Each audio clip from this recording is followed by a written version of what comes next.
Also, apologies if you hear any noise in the background of this recording that I haven't been able to edit out through my audio mixing magic. One of my neighbors is like using a circular saw for 48 hours this weekend.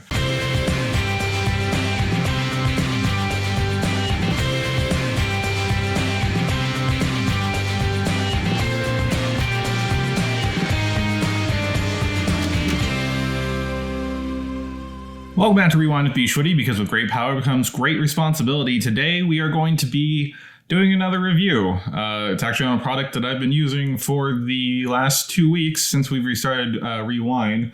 You may notice the Pacific Coast pink here, but on top, let's see if that'll focus for us.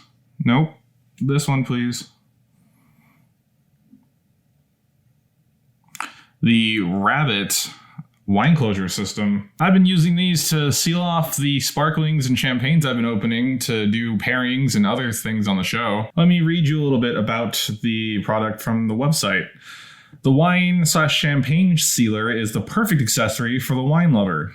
Keep wine fresh and save your champagne bubbles. Simply place the sealer on top of the bottle and twist to seal this part right here, which I'll show you a little bit later. It's easy to grip with a velvety black finish. Side note, there's a updated model on their website that doesn't look so gaudy. This red and the indents, and that's all gone. Now it's just like it looks a little bit sleeker. So it's designed to fit a variety of bottle sizes and even seals wide mouth bottles, which I don't have any, so I won't be able to test that out. Let me just show you. This is the Pacific Coast pink. This has been open for 2 weeks at this point. I've maybe reopened it a couple times. I'm going to roll a clip or two of me opening it on camera in a previous outfit. All right, that wasn't as exciting as before because I opened it earlier today to see if it was still good. But this has at least been closed for a week. Let's see if you hear this. Untighten it first this time. And then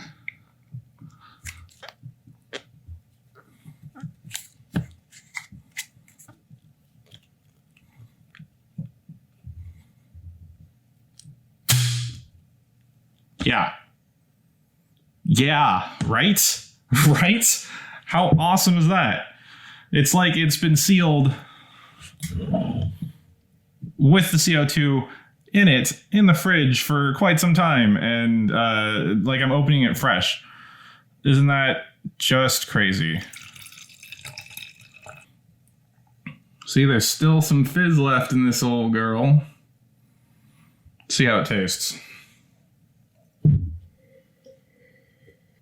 And it tastes like it's been open maybe a day or two. That's the most amazing part. There's barely any change. Still fruitful on the nose. Still has decent carbonation. It all around smells good, and I am very surprised by that. I also corked the champagne that we used from last week. Before we get too crazy, remember, I have my computer and a bunch of recording equipment all around me right now. I'm going to see if the seal stays when you turn it sideways. And now upside down. And that's not VR magic, my friends.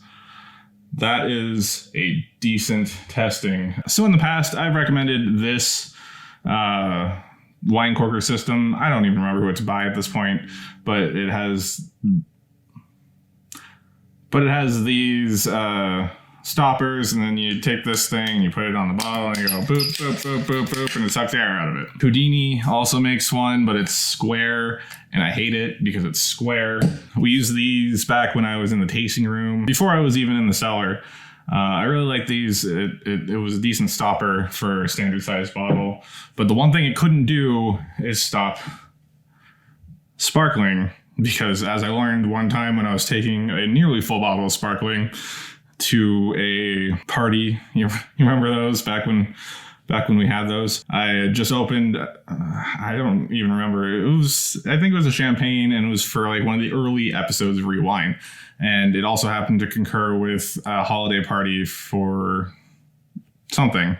And so I was on my way there with the bottle sticking straight up in the car, and suddenly I heard a loud pop, and that was this thing flying off, because while it is rubber and does seal, it doesn't push out to make a full seal on the bottle. Now, the Rabbit, which I really do like, has a similar silicone rubber seal thing inside. Actually, that's hard plastic. But as you twist it,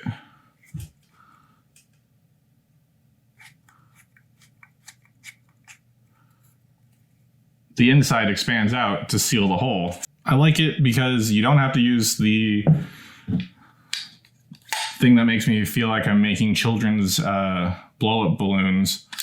And it's easy, you twist it and it all fits in one spot. The only downside I would say to these are that the Rabbit stoppers are a bit thicker than the stoppers for the other brands, but you still need one of these to go around with it. I honestly am thinking about getting rid of definitely the Houdini,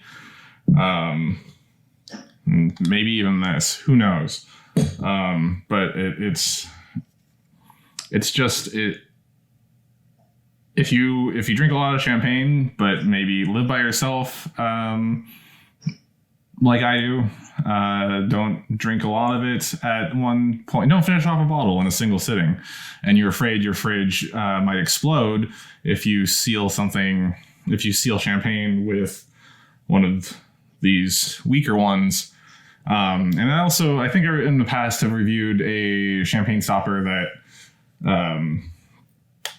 kind of sits around the lip and uses the pressure from the bottle to push it out.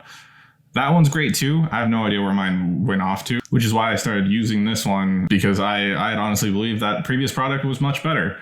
And it turns out it wasn't. The one thing that one can't do is turn on its side because it's using the pressure buildup to push out on the stopper, which is essentially just a stopper that has clamps around it so it won't fly off like a regular stopper will. Whereas this, it seals. It is impressive. Hats off to Rabbit.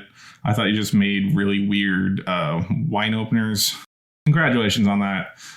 Here is the champagne that's been sitting for a week or so.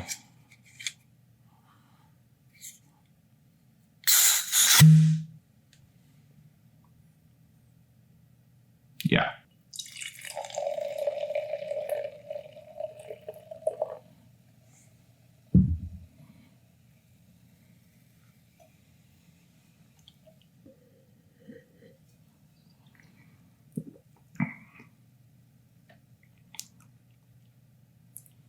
All right, now on the champagne, it's noticeably flatter. We may have talked about this.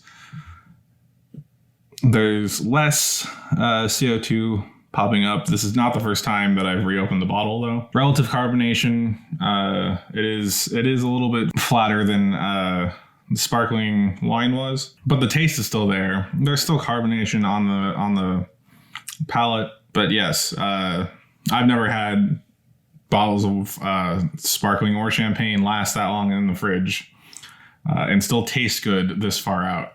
Pick yourself up some of these Rabbit wine closures.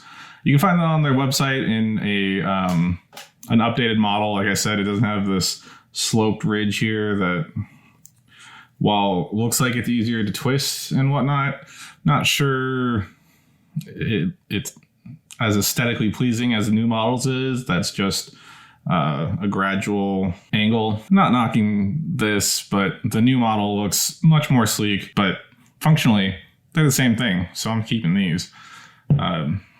Who's going to judge the look of a wine stopper / champagne closure on the second or third time that it's opened? Surprisingly, that gets the Rewind seal of approval. Try the Rabbit wine closures. There's a couple different versions on their website. They all do the same thing. cheapest one's probably just as good as the one with the weird knob twist bar. But that's it for today on Rewind. Let me know if you end up trying these and what your thoughts is on it. So let me know if you end up getting these or what your favorite stopper and closure is for wine or champagne. Let me know down in the comments below. And if you're watching this on its home on YouTube, which is please where you should be watching, subscribing, commenting, liking, as much as I like IGTV, I don't. Remember to share, comment, like, subscribe, and ring the bell to get notifications when we have new episodes out. And we're still in the month of February, so you'll be getting 2 more episodes this week and 5 all new episodes next week. And then who knows? Who knows? But like I said, this has been Rewind. My name is bschwitty. Find me on the socials at Rewind Show on Instagram, at bschwitty on Twitter, Facebook/bschwitty, I think will take you to this channel's page. And now the 3rd time saying it, this has been Rewind. My name is bschwitty, and I'll catch you next time.